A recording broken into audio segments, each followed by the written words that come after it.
Just delay， 各位观众朋友，大家好，欢迎您收看藏人行政中央电视台本周西藏华语新闻节目，我是主持人卓玛。本期的新闻要点有：达赖喇嘛尊者推迟西京和萨鲁加拉的访问行程；达赖喇嘛尊者祝贺2023年诺贝尔和平奖得主纳尔吉斯；司政边巴次仁访问哥伦比亚和墨西哥。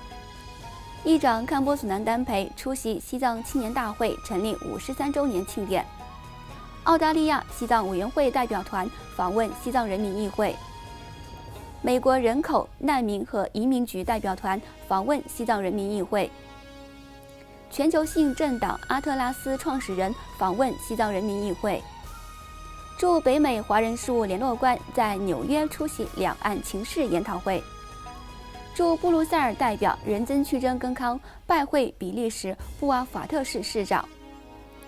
驻澳洲和北美办事处官员应邀出席台湾112周年国庆招待会。西藏政策研究中心举办第5届印度青年藏学研究学者会议。下面请看详细内容。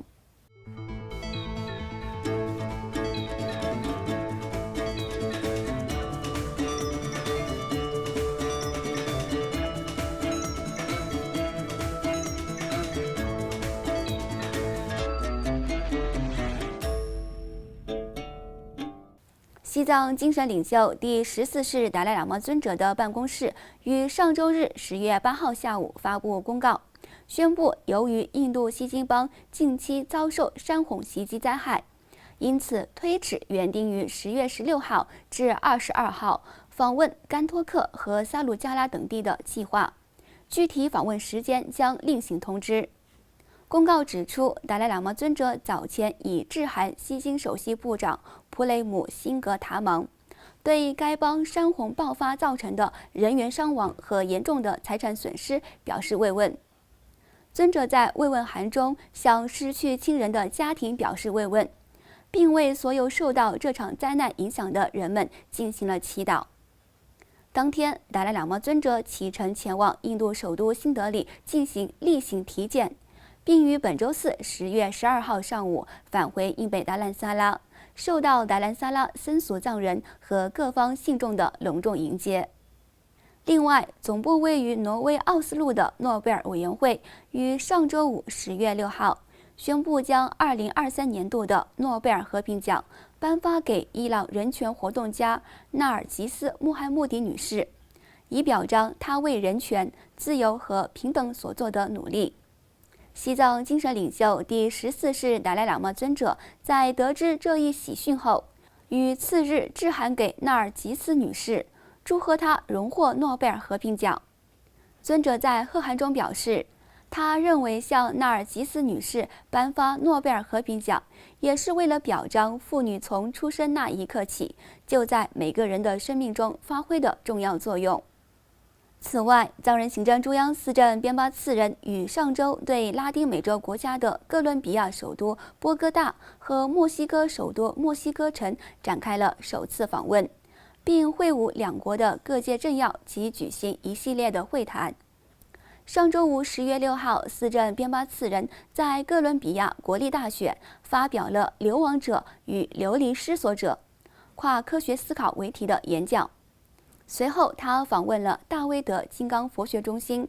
并与中心成员举行了简短的会谈。在哥伦比亚首都波哥大的最后一次行程中，司政参加了在当地举行的宗教间对话，并与代表8个不同宗教传统的领袖进行了互动交流，并会晤哥伦比亚内政部长和波哥大地区宗教自由办公室的代表，以及民间社会成员进行了一系列具有影响力的交流，加深了拉丁美洲核心地区围绕藏中冲突方面的讨论。在结束对波哥大的访问行程后，司政于当天前往墨西哥首都墨西哥城，开始展开他在拉丁美洲国家最后一站的访问行程。在抵达墨西哥首都国际机场时，司政受到了墨西哥国会支持西藏小组主席议员萨尔瓦多·卡罗卡夫雷拉、各支持西藏团体的代表和长期支持西藏的友人的隆重迎接。在抵达墨西哥后展开的首次访问活动中，司政访问了位于墨西哥城的洛塞林佛学中心，受到该中心负责人格西西肉求培。哲凤寺洛塞林主持格西洛桑桑丹、格西桑丹曲培和美国埃默里大学冥想科学与慈悲伦理中心执行董事洛桑桑丹李杰博士的接待。随后，司政与该中心成员和支持西藏人士进行了互动交流。本周一10月9号，司政边巴次仁应邀在墨西哥著名的大都会自治大学就当前西藏境内的局势为题发表演讲。司政在演讲中强调，鉴于拉丁美洲国家在与中国关系中的重要地位，拉美国家可以在推进西藏事业方面提供更多的帮助和支持。此外，司政边巴次仁还于当天上午出席了墨西哥门罗党的众议院议员曼努吉尔·利吉尔·查普门罗举办的工作早餐会，并应邀参访了特里亚斯出版社和卡萨拉姆文化中心。随后，司政与西藏之家的学生进行了讨论，并发表主题为“达赖喇嘛尊者的转世及其对宗教自由的影响”的演讲。司政边巴次仁还与西藏的友人和支持西藏团体间举行了一次策略会议，重点讨论了复兴拉丁美洲国家，特别在墨西哥宣传西藏自由运动的工作。在墨西哥国会副议长卡拉阿尔马赞的陪同下，司政于本周二10月10号参访了由500名国会议员组成的墨西哥议会大厅，受到墨西哥各党派议员的欢迎。在司政访问国会会议厅前，墨西哥众议院副议长乔安娜在国会发表了一份前所未有的声明，巩固了该国国会在西藏问题上的官方立场。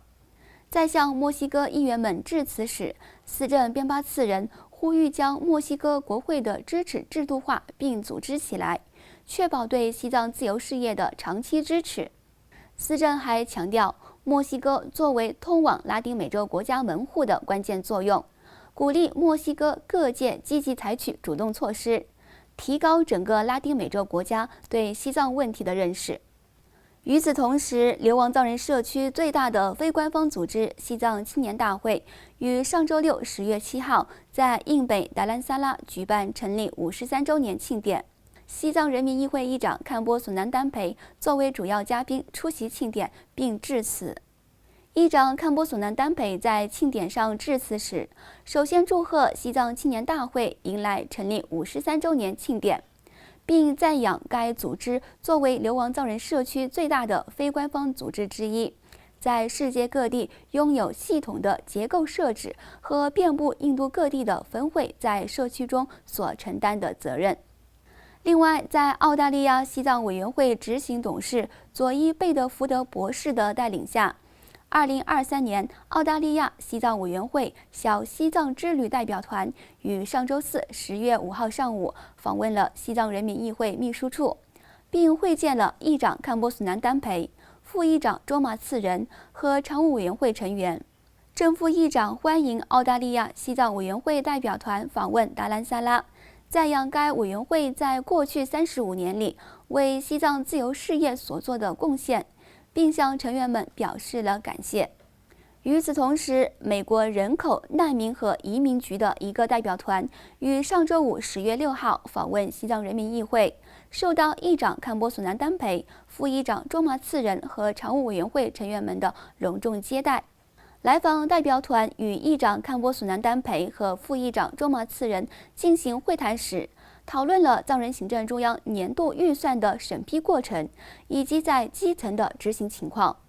另外，全球性政党阿特拉斯的创始人安德里亚·文松和科隆布·卡恩·萨尔瓦多于本周二10月10号上午访问西藏人民议会秘书处，受到议长堪波索南丹培和副议长卓玛次仁的接待。期间，来访嘉宾与正副议长就流亡藏人社区的民主实践、西藏境内的现况以及全球变暖对西藏高原的生态威胁等问题进行了深入的讨论。此外，总部位于美国的中国民联、北京之春、六四纪念馆和中国民主党等团体于上周六10月7号开始，为期2天，在纽约联合举办了一场两岸情势研讨会。藏人行政中央驻北美华人事务联络官次成嘉措应邀出席会议，并发表演讲。在第一天的“中国的变局与我们的应对”为题的主题会议上，与会者就世界政治格局的变化、中国当前的经济和政治变化，以及针对这些变化的战略行动等问题分享了意见和建议。会议还鉴于近年来全球各地敌对行动不断升级，中国对台湾发动战争的可能性进行了讨论。许多与会者认为，非暴力手段是在紧张局势不断升级的情况下，建立世界和谐的适当和必要措施，并赞扬西藏精神领袖达赖喇嘛尊者一贯倡导的运用非暴力解决冲突的做法。另外，藏人行政中央驻布鲁塞尔代表仁增曲真庚康于本周三10月11号会见了布鲁塞尔首都大区布瓦福特市市长奥里维耶，感谢他长期以来支持西藏的自由事业。在会晤期间，代表仁增曲真庚康对布瓦福特市在每年3月10号在市政厅升起西藏国旗表示感谢，同时向市长介绍了西藏境内的严峻局势，以及中共对藏人实施的镇压、消除藏人独特的文化、宗教和身份的政策。此外，在1年1度的台湾双十国庆节来临之际，驻美国台北经济文化办事处于美东时间10月4号傍晚，在华盛顿西北区的双橡园举行了中华民国成立112周年国庆酒会。藏人行政中央驻北美办事处秘书长和华人联络官与各国使节一道应邀出席酒会。